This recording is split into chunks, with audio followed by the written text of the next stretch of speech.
where the Q&A is where you put your questions for our speakers today. Please feel free to start adding your questions as the presentation is progressing.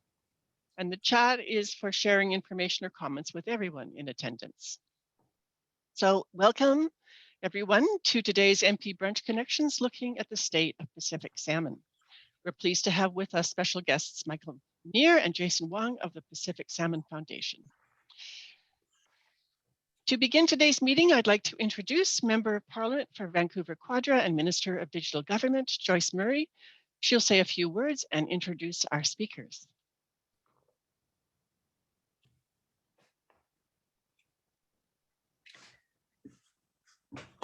Good morning. Hi, everyone. I'm having a little bit of technical problems, so forgive me if my camera is choppy. I'm going to start by acknowledging that I am present today on the Coast Salish territories of the Musqueam, Squamish, and Tsleil-Waututh. So I am thrilled that we have Jason and Michael joining us today for this really important discussion. I know everyone on this call has been watching the heat wave and thinking about the impact on salmon. You know about the big bar slide that has impeded that impedes their spawning up the Fraser River, and we all worry about the fate of our wild salmon. And so Jason and Michael are the perfect people to help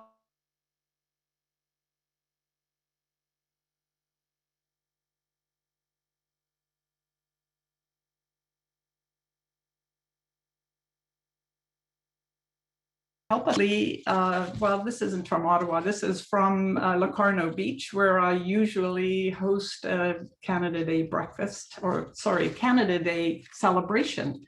And though I have missed doing that last year, I think it's too early to have a big gathering, so I will not be hosting one. And at the same time, Canada Day is, even thinking of it, is a time for reflection on the challenges of Indigenous people with respect to the residential school program. And so we have that dark chapter in Canada's history.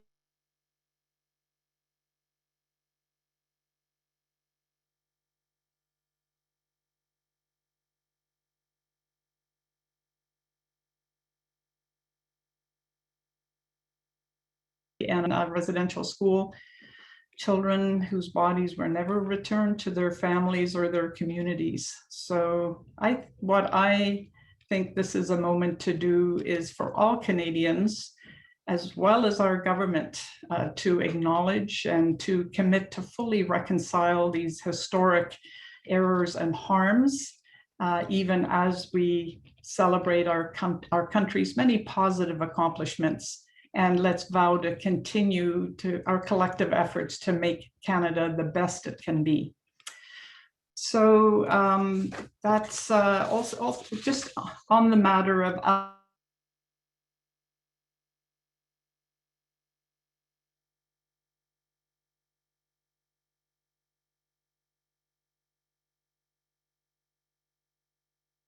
others and our speakers for the remainder of this event, because we have an unexpected cabinet meeting that duplicated the timing of the brunch, and I'll be leaving for that shortly.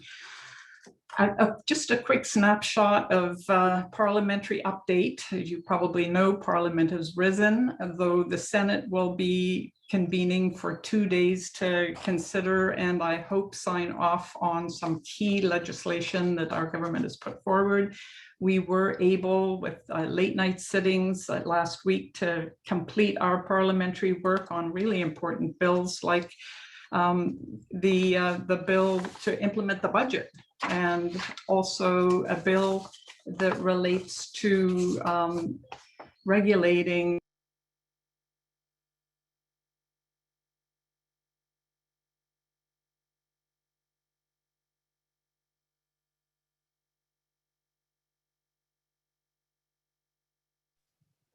So it looks like Joyce is having more computer issues than she perhaps thought. Very sorry about that. We'll see if we can get her back in a moment. So I'll just add to what she wanted to say is that we're still collecting Hidden Hero nominations. And so if you could bring in Hidden Hero nomination to the attention of our office via the Joyce Murray's website, please do so until July 15th. We've extended the deadline. We want to recognize volunteers in our community who have really made a difference.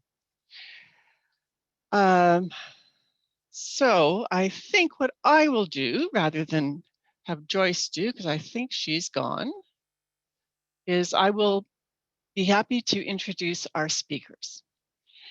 Michael Meneer has 2 decades of experience in journalism, fundraising, and public affairs in both the United States and Canada. He worked in Washington, D.C. in the roles of executive director, journalist, and communications officer for a variety of organizations, including the ABC News affiliate, Catholic Charities, and the U.S. Council on Competitiveness. He earned a master's degree in journalism and public affairs from American University in 2004. Since coming to Canada in 2007, he's been president and CEO of the Pacific Salmon Foundation, and since April 2019, and for the 10 years prior to that, he was vice president for development, communications, and marketing. Michael has helped to generate significant growth in Pacific Salmon Foundation's fundraising, communications, and government relations. This includes leadership roles in the fundraising campaign for the $13 million Salish Sea Marine Survival Project and the successful effort to return 100% of salmon conservation stamp revenue to the Pacific Salmon Foundation's Community Salmon Program. And I'll introduce Jason Hwang at the same time. He started his career as a habitat biologist at Fisheries and Oceans Canada for the BC Interior North region. He reviewed development projects to assess their impact on fish habitat, as well as engaged in community outreach. Jason earned a Bachelor of Science in Biology from Simon Fraser and a technical diploma in Fisheries, Wildlife, and Recreation from BCIT. Over many years with DFO, Jason worked in a variety of roles, including representing DFO's Pacific region during Canada-wide changes to the Fisheries Act, serving as the link between DFO and the provincial and local governments of BC and the Yukon, and acting as a subject matter expert in advising the policy writers of key issues and considerations. In 2015, Jason moved to the Regional Manager Salmon Enhancement Program for the Pacific Region position.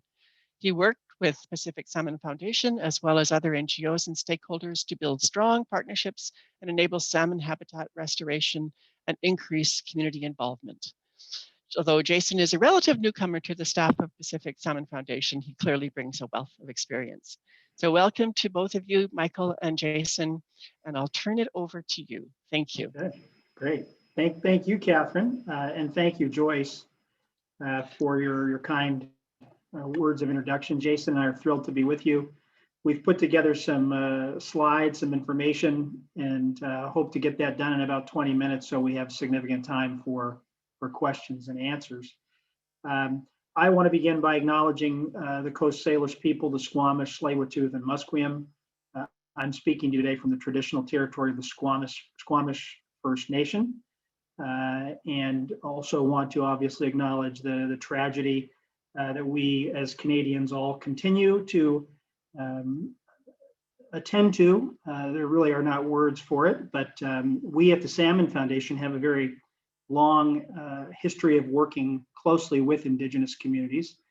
Salmon are critical to Indigenous communities from time immemorial, and so we are particularly close to them and mourn with them. So today we will be talking with you about, I think at a very high level, whether the glass is half full or the glass is half empty relative to salmon. I'm going to give you the punchline at the beginning. We believe we should have a glass half full mentality about salmon for lots of reasons.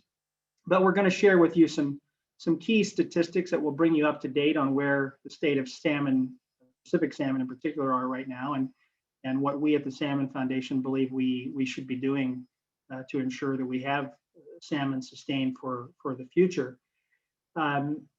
Just by way of some introductory remarks. And, I'll talk a little bit about the Salmon Foundation and what we're all about. This is a complex undertaking that we're talking about relative to Pacific salmon. Just for some context, we have about 27,000 kilometers of coastline and upwards of 1,500 streams and rivers where our 5 Pacific salmon species begin and end their life cycles. And they are for sure dealing with every element of climate change that you could conceptualize. We know, and Jason will talk a bit more about this, that about half of our Pacific salmon populations are in some state of decline. Some are even in what many would call a crisis state. The Fraser River, home to about 80% of BC's human population, is also the second largest home salmon river, home to salmon in the world. And this is an area of very serious concern for species of Pacific salmon that people watching today would be very familiar with, of course, sockeye, Chinook stocks, and coho, and those 3 in particular. So there are many challenges. We have unfortunately allowed ourselves to get to a position with Pacific salmon where we have to really talk about recovery and doing everything that we can to keep certain stocks from actually going extinct. And so that's a big hole to dig our way out of.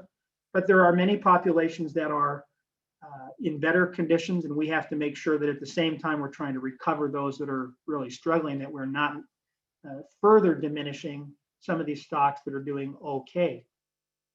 But despite the challenging circumstances, we at the Salmon Foundation have to take an optimistic perspective.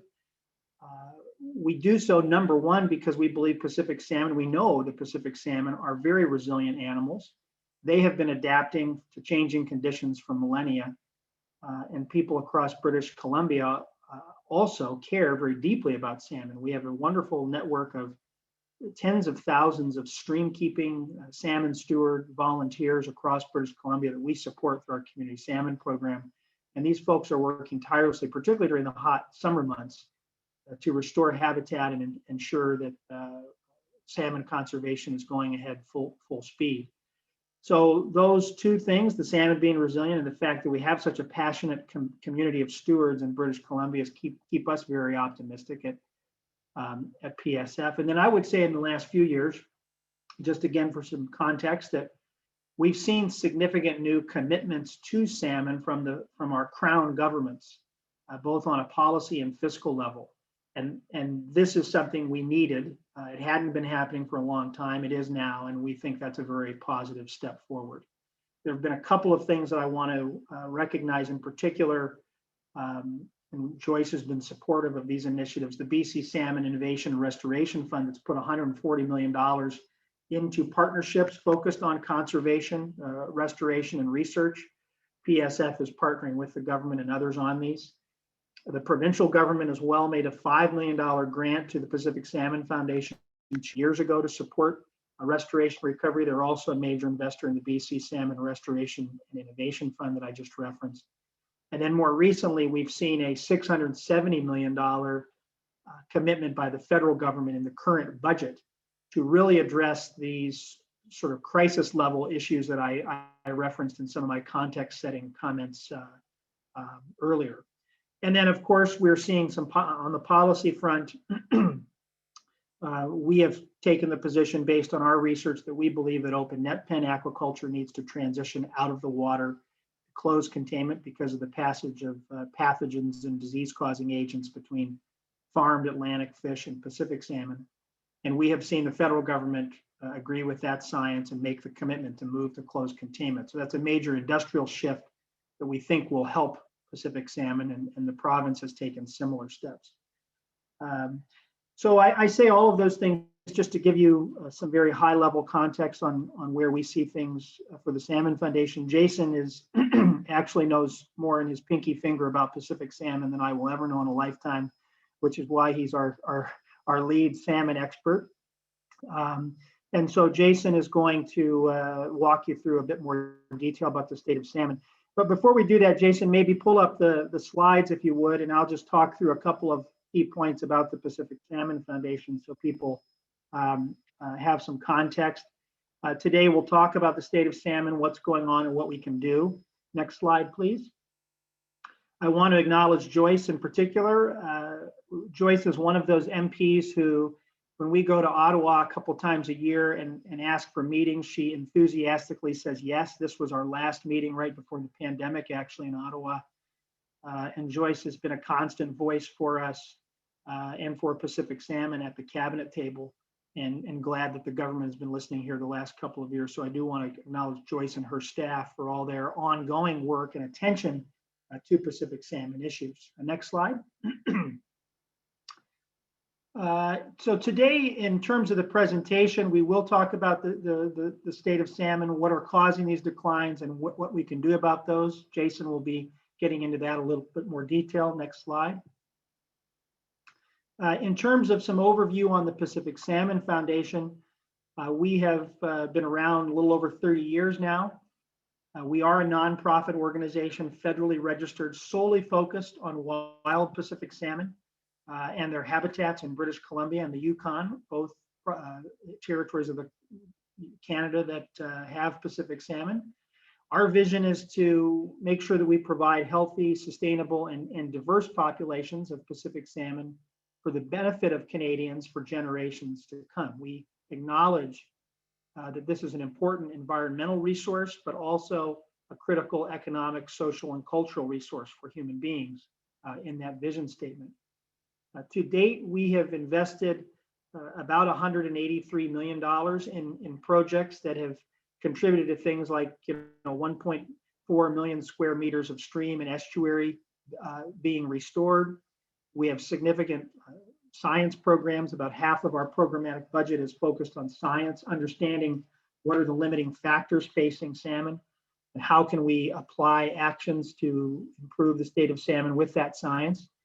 And then, as I mentioned earlier, our community salmon program supports tens of thousands of volunteers with more than 300 and some stream keeping organizations that are active throughout the province, including many in the lower mainland that we support through our community salmon program. And through those investments at the community level, we generate a significant financial levering of about $7 for one. So for every dollar we invest as a foundation, our grantees go out and raise another $7, which is, I don't know about you, but if my RRSP was performing at that level, I would be very happy. So we're really proud of that stat.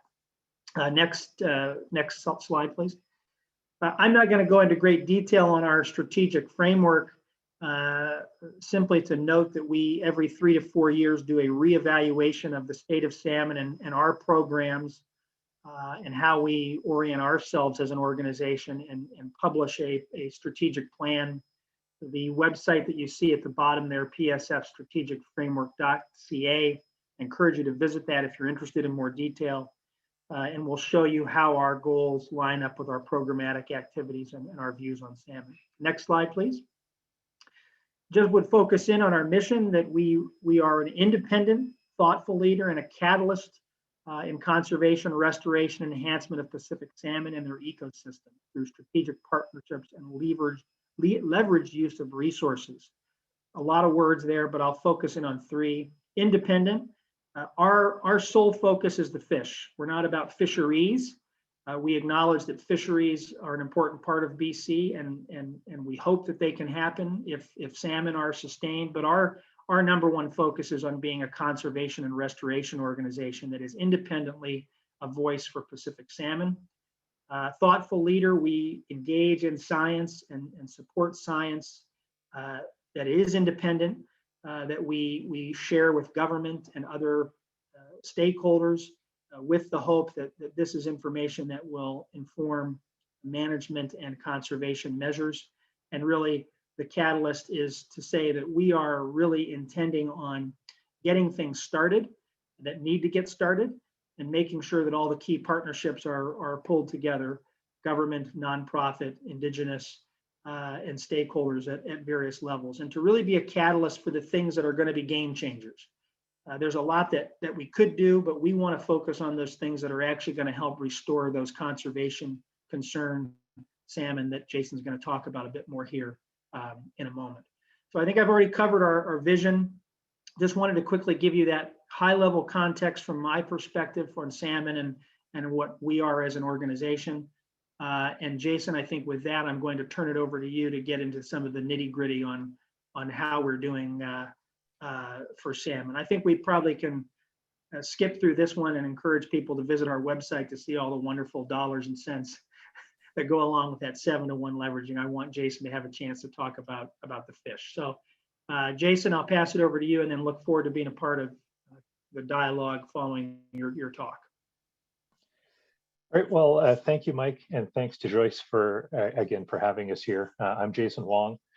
I'm coming to you this morning from Kamloops on the traditional territory of the Tk'emlúps and Teshwetmik peoples, and of course the situation that's been unfolding at their Kamloops residential school is very close to home for me here. But today we'll turn to some information around the state of our salmon, and in the short version of a summary is that some populations are doing okay. There are many people out there who go fishing who say, wow, there seems to be a lot of salmon out there. Fishing is pretty good. But yet in other circles, you will hear that salmon are in trouble, that populations are not doing well. And there really is quite a bit of variability. And there are lots of different salmon populations in many different streams. But in general, this slide shows some of the high level story. Northern populations tend to be doing better than southern populations. Salmon that spend more time in fresh water seem to be doing more poorly than salmon that spend less time in fresh water. Many of the climate related trends that we're seeing are likely to make things even more difficult. But as Mike said, there is still time to moderate and mitigate these effects to help salmon. And we'll talk about some of that in these upcoming slides. This is an infographic from a DFO report that just tries to show at a high level the general performance of salmon populations these days. And the key takeaway is that there really aren't a lot of good news stories, and they're either showing declines, lack of information, or no trend. But in the big picture, there are many populations of salmon that we're concerned about. I'll bring this closer to home and to be more specific. People who follow the salmon story will have heard that in 2020, we had the worst return of Fraser sockeye on record. And just to put this into context, if you follow the salmon story, you will know that Fraser sockeye returned very strongly on a 4-year cycle. So on this particular 4-year cycle, the 2020 cycle year, back in 2004, which isn't that long ago, there were 4 million fish in this cycle line. So what we saw in 2020 was a decline as compared to 2004 of over 90%. So the concern is really significant, and Fraser sockeye are one of the stories that we're following. The story is similar for Chinook, and now this might be a confusing slide, but what this is showing is a listing from COSEWIC, the Committee on the Status of Endangered Wildlife in Canada, of their status assessments of southern BC Fraser Chinook populations. And the takeaway is that out of the 34 they assessed, only 3 are found to be not at risk. Those are the ones that are in green. Otherwise, the red, yellow, orange are showing different degrees of concern. And the story is not just a story in British Columbia. This slide here is showing the commercial catch in 2020 for the whole North Pacific. So it's showing Canada, Japan, Korea, Russia, Washington, Oregon, California, and then Alaska. And essentially what we're showing here is that it was only 60% of the last 10-year average in terms of the commercial catch in 2020. So it's showing what most salmon scientists are interpreting as a significant decrease in salmon productivity in the North Pacific Ocean. And so what is causing these declines is the obvious question. And you will hear people talking about all kinds of specific things, climate change in general. People will talk about overfishing. You'll hear people talking about predators or fish farms, the significance of the Big Bar landslide. All of these things are factors that we are looking at and are concerned about, but it isn't just one thing. There is no silver bullet. There's no simple thing that if we just fix this, everything will be better. This slide here kind of shows the story of a salmon life cycle, and that there are changes in the ocean, which I'll talk about briefly in a minute, and then things that are happening that are more within our control on habitat hatcheries and fisheries or harvest, and some of that on the freshwater side. And I'll speak to some of these things more specifically. As I think anybody that's following the salmon story or the news will know, the ocean is getting warmer. And that the effect of this is that 90% of the Earth's excess heat is being absorbed by the ocean. And what that is doing is it's changing the ocean ecosystem. What is happening with the warmer water is the zooplankton in the Northern Ocean are changing. And northern zooplankton, which are bigger and have more fat, are being replaced by southern zooplankton, which are smaller and have less fat. So there is still stuff to eat, but the food has less energy. One of the salmon scientists I've seen speak on this says it's kind of like changing high quality food for popcorn. And so salmon are eating, but they're not getting the energy that they would normally be getting when the ocean is in its normal phase. So we can't really change the ocean conditions. We have what we have, and big picture climate issues around carbon are things that we need to be thinking about in our society and globally. But in the meantime, we can change habitat, we can do work with hatcheries, and we can affect harvest or fishing. And those are the levers that we would call them that can have a direct bearing on what we can do to try to make things better for our salmon. And I'll turn to some of that quickly here right now. Oh, sorry, try to go back one. So in habitat, this is a picture of Black Creek on Vancouver Island in August 2019. Black Creek was one of the most important coho producing streams on the east coast of Vancouver Island. And that area of BC is regularly now experiencing fairly significant drought. As we will know right now in the middle of this heat wave, this has a great effect on humans as well as on the environment. And you can see what Black Creek looks like in a drought situation. This is going to be a tough place to be a coho salmon in these kinds of conditions. And so when you think about habitat, we can look back at this slide that was talking about Chinook populations in southern BC and say, well, why are these populations doing better? And if we turn to this, I'll talk about two things. There's the habitat where they live. These South Thompson Chinook live in the large South Thompson River. That's where they spawn. And so these fish are fairly buffered from things like drought because they spawn in a large river. And these fish also go to sea after about 90 days. So they don't spend a full year in fresh water. So those are two things that are likely providing some degree of benefit to these fish or working in their favor. But right nearby, we have Chinook that spawn in really small streams in the southern interior in the Thompson Basin. And these streams are very, very affected by things like drought. And this is what happens when agricultural users turn on their pumps during a drought situation. You get this wet spot shows how quickly the water is drawn down, and then the fish that are trying to live in these streams die when the water conditions are changed like that. And this is something that we can do something about. We can work with the agricultural sector and water users to improve how water is used and reduce some of these effects on salmon.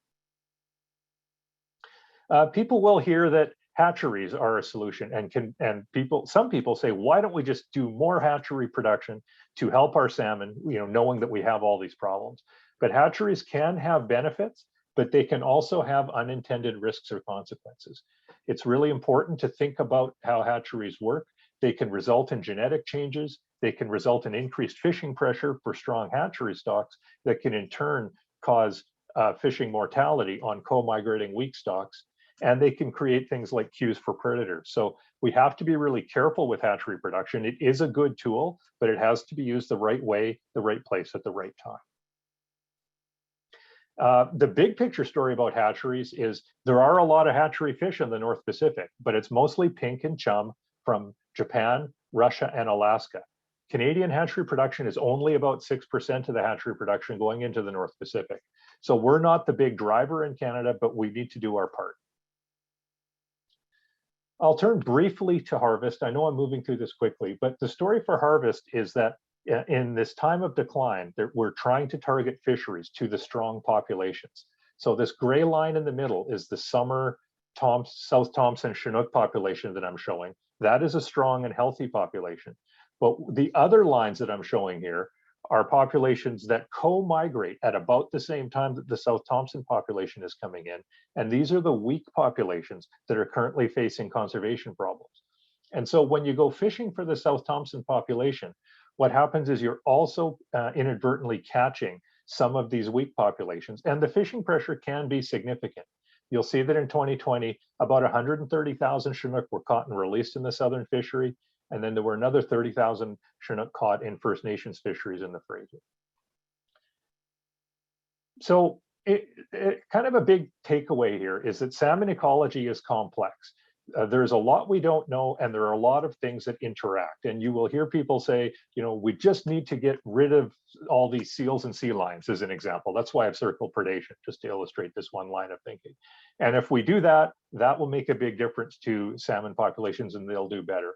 The reality, the way I see it, is that all of these kinds of things that affect salmon interact, and we need to try to manage the effect of all of these things together and think about all the things we can change to kind of tip the balance more in favor of salmon. It's not going to be just one thing. It's going to be the combined effect of all these things. And there is a lot that we can do to make things better. So in terms of what can be done, you know, we can definitely do work around hatcheries, do work around habitat, and be careful about how we manage harvest. And then we need to have science and assessment plugged into good data systems in order to have information ready so that we can understand the effect of different decisions and different choices that we make and try to do as much as we can to tip that balance in favor of salmon. And at the PSF, I'll just kind of end with this slide, that this is kind of how we're organizing our work. So we have programs that are working on data to help us manage.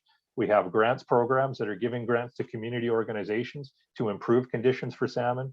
We're doing science to help understand what is driving some of the things that are affecting our wild salmon. And we are just in the process of launching a climate action plan for salmon that's going to put a focus on some of these climate change factors and start to put measures and programs in place to try to get at some of the underlying issues to improve conditions for our salmon. So I know that people probably have questions. And so Mike, I think, and Catherine, I'll stop there in terms of the formal presentation and see if we can turn now to questions. But maybe before we do that, I'll just see if Mike wanted to add any closing comments or catch anything I might have gone over too quickly. No, thanks, Jason. Excellent as always. You know, and that slide that you show with the multiple ecological factors really gets at this complexity. And, you know, we've been at the Salmon Foundation having a fair number of conversations over the last few years with government officials. And so to try to kind of help people understand the complexity, we've sort of boiled it down to a few, you know, 3 key points. The first one is that there are no silver bullets, as Jason said so well. You know, you can't just pick one particular issue that's impacting or limiting salmon and solely focus on that. You really have to do all of it all at once, quite frankly. The second one is that, you know, when you think about salmon, and I mentioned this in my opening comments, and Jason alluded to it a few times, we have 5 different species that each have different temporal life cycles. Some salmon, you know, the pink salmon, for example, it's a couple of years life cycle. They're born, they bomb out to the ocean, they come back. And then we have Chinook who have longer life cycles, 5-6 year life cycles. Some of them spend a year in fresh water after they've spawned and then go out to the ocean. Others spawn and head right out.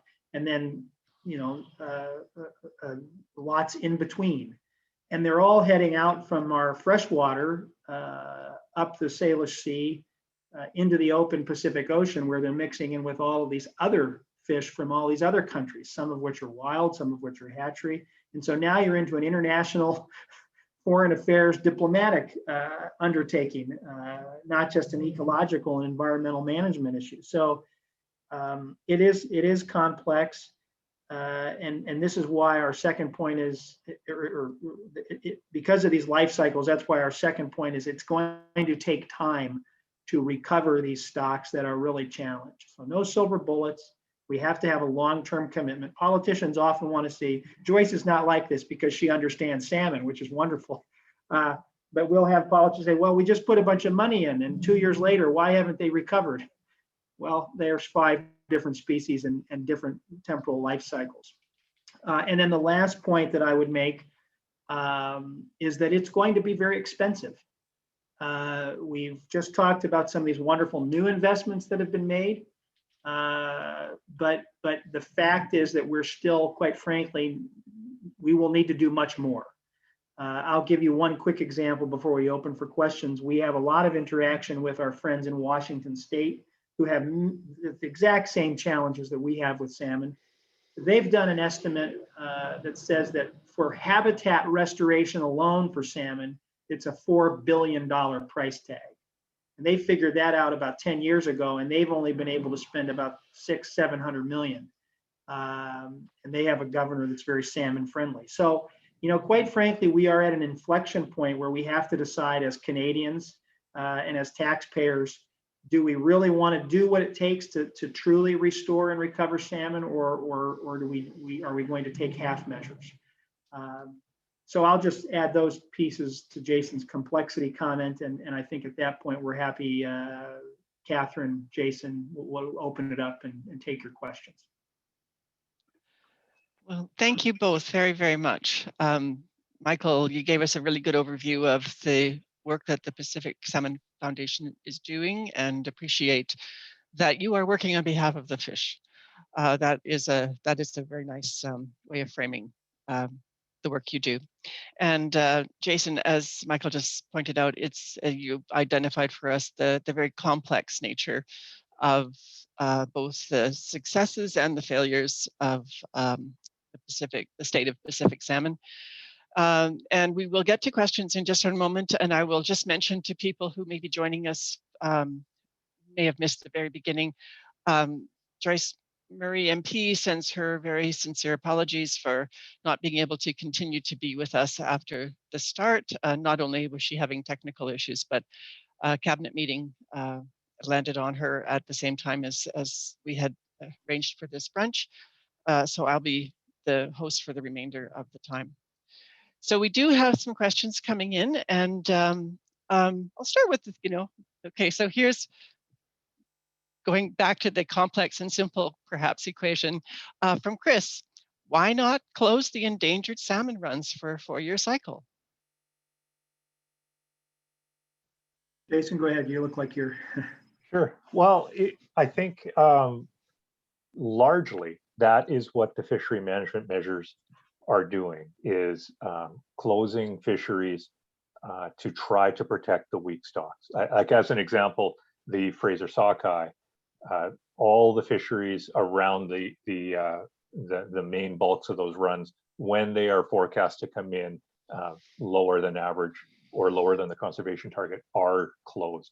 Where you run into problems and the more difficult challenges are where you have the mixed stocks, say with some of the Chinook fisheries, where we do have healthy populations. Some of the larger rivers on the east coast of Vancouver Island are doing reasonably well, Quinsam, Cowichan, and places like that. And it is reasonable to have some fishery targeting some of those populations as well. There are a lot of hatchery fish returning to Puget Sound hatcheries, Washington State, that fisheries that are off of Victoria are able to target. But the problem is that some of these weak Fraser stocks are co-migrating with them. And the challenge the fishery managers have is to try to provide some fishing opportunity while also not overly impacting these weak populations. And there is no magic answer. Certainly, if your only priority was conservation, then I think that the natural thing to do would be to close the fisheries. But it gets really complex when you start to think about First Nation fisheries, Indigenous rights, when you start to think about the significant economic activity around some of the public or recreational fisheries, and the importance of fishing to all kinds of people from different walks of life in British Columbia. So it is a difficult situation, and anybody that's ever sat in with DFO in one of their management planning meetings would have an idea of all of the barrage of things that they have to try to factor in. So conservation is certainly the priority that PSF believes should be number one, and I think largely those are how the management decisions are oriented, but around the edges there's probably some debate around whether there is more precaution warranted and available, but those are pieces that we do weigh in on when we think we need to. But Mike, maybe you want to add to that? No, I think that's good. Let's keep going, try to get as many questions as we can. Thank you. Okay, we have a question about data. I think there were a couple of times people may have noticed that there was no data available. And so it's a question, how important is data to the future planning for restoration? Yeah, it's you. Oh, right, Jason. Yeah, no, it's vital. And this is one of the challenges that the people who are doing the work in the salmon management side run into frequently. There is a lot of money invested in salmon, but not enough. And so we have situations where if you saw some of the gray boxes in that complex color slide I had that said data deficient, you can't manage if you don't know the status of a population. And we have very little right now in terms of the ability to monitor the effects of some of our decisions or actions, like monitoring the effects of habitat restoration or monitoring the effects of closures. So there is the data that it does exist is good, but there are significant gaps in some of the data systems. And one of the ones that PSF is leading the way on, I would say, and I don't think this is too bold, would be trying to bring together information for a broad public availability that shows the status of salmon populations and the status of habitat together in one platform so that you can look at that and then use that to inform your management decisions and your restoration priorities and investments. And so we have a team called our Salmon Watersheds Program team, and they've developed a tool called the Pacific Salmon Explorer. And you can access that through our website. And they've been building it out to cover all of BC, and we'll be building it out hopefully to cover some of the Yukon as well. And it will be the first time, or it is the first time, that any user can now go in and look at the information that is available on the status of salmon populations and their habitat. So if you look at it today, you will see that there are some places where there's gaps or the information detail is a little bit limited, but at the same time, you can now actually go to an easily available online platform and start to see this information and understand what's going on with salmon in any watershed that you're interested in. And sorry, Mike, I kind of cut you off there. But No, you said it better than I would have. But just to reiterate that this is why data and informatics, the ability to communicate data to a wide variety of people, is one of our top strategic goals at PSF. Our three main goals are game changer conservation projects, data and informatics, and then science and research. And so it's a major focus area for the foundation. And I would say it's an area where we see a lot of opportunity in the years to come for regular folk who are out and about in BC to help out, whether it's through improved walking and monitoring of freshwater environments, or things like growing our citizen science fleet that's doing water quality monitoring in the Salish Sea. It's an area that we're going to be focusing even more energy and attention on in partnership with government in the years to come. And our Salmon Explorer is a great tool. I encourage everyone to visit it. It provides you, everybody in BC has a favorite stream or watershed that they grew up fishing on or visiting. And you can zone right in on that stream and river and see how things are doing. But Jason's right. We have a major data deficiency challenge, and it is until we get that figured out, we're almost driving with one hand over one of our eyes, which is not good. Thank you. That's a little disconcerting, but no, data is powerful. So we have a question about the role of herring in salmon conservation. Can you speak to what role herring play in salmon conservation? Yeah, Jason can give the more detailed answer, but I would encourage herring are critical because they're a forage fish that salmon depend on in terms of the food web.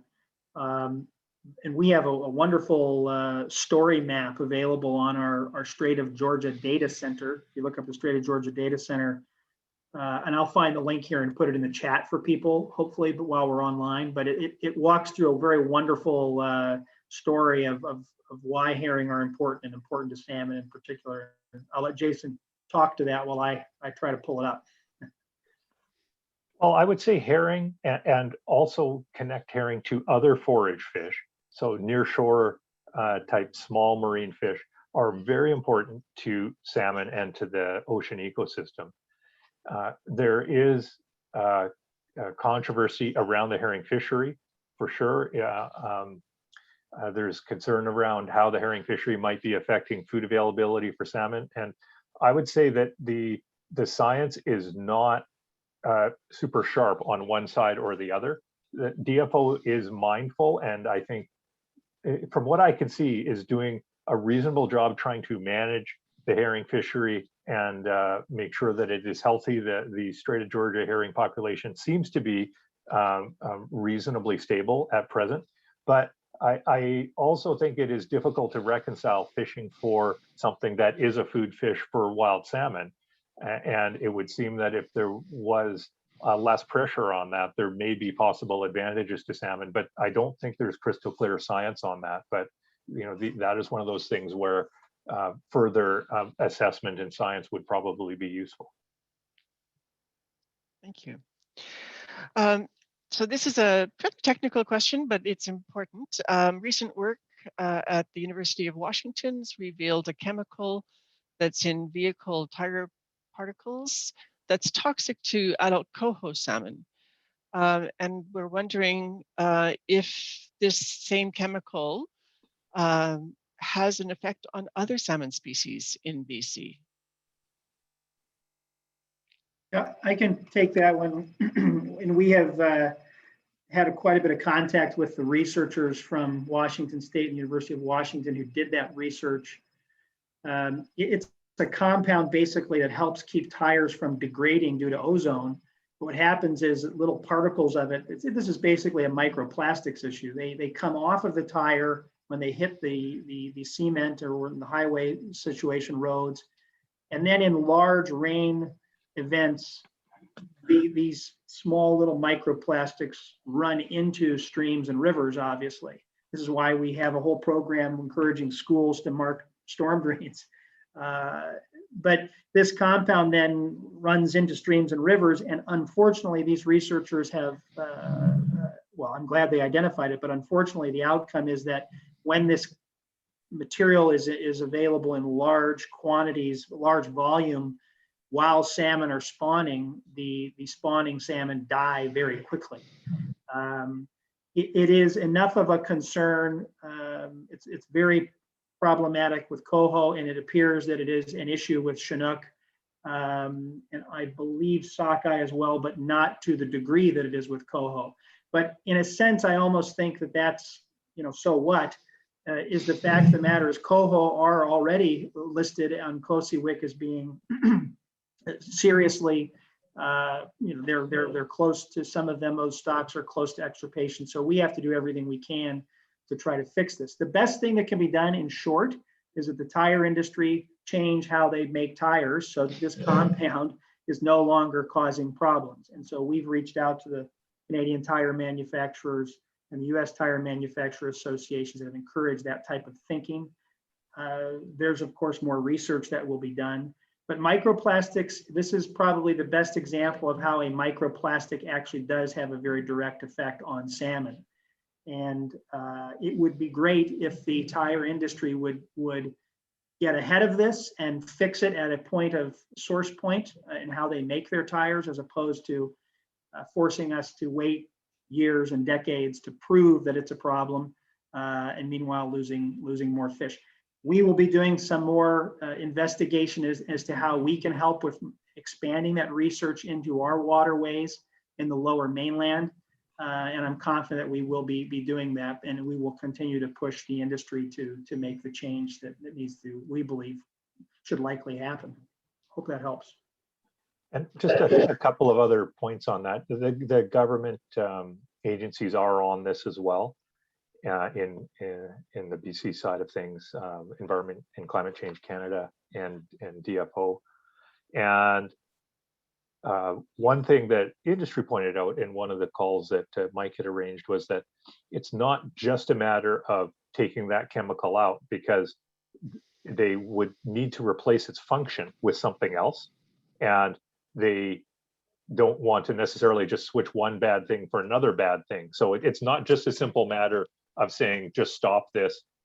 We all need tires on our cars, those that have them anyway. And so it's another one of these complex things. And I'm not saying this to try to make light of it or not put the spotlight on the industry. I think the industry should be attending to this, but it's not just a simple matter of saying, pull that ingredient out of your recipe. Right. Indeed. Thank you. We have time just for a few more questions. So one is about, recently there's been some controversy or discussion in the newspapers about catch and release, that we noticed on your slides that there was a lot of a lot of fish that are caught and released, and that may actually be a little more harmful than people think. Have you got any thoughts about that? Jason, I'll let you go ahead and do that one. Well, catch and release is a contentious in some people's minds. Certainly some Indigenous organizations or Indigenous people have spoken out in terms of not being in favor of that. On the other side of things, it is an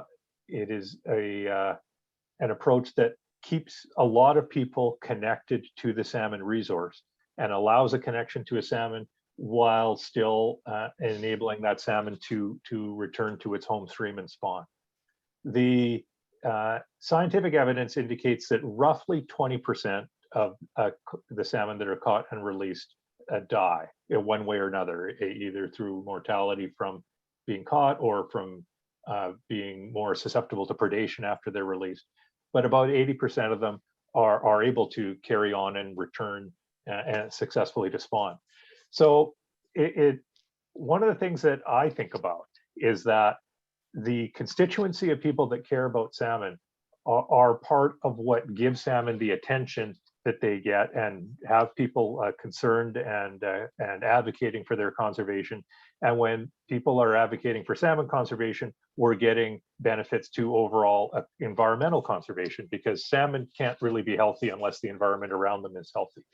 And so there are these social accommodations or trade-offs that I think are in front of us now in terms of what do you do. But I don't think the simple answers are likely the best answers in terms of doing something like, well, just stop doing that.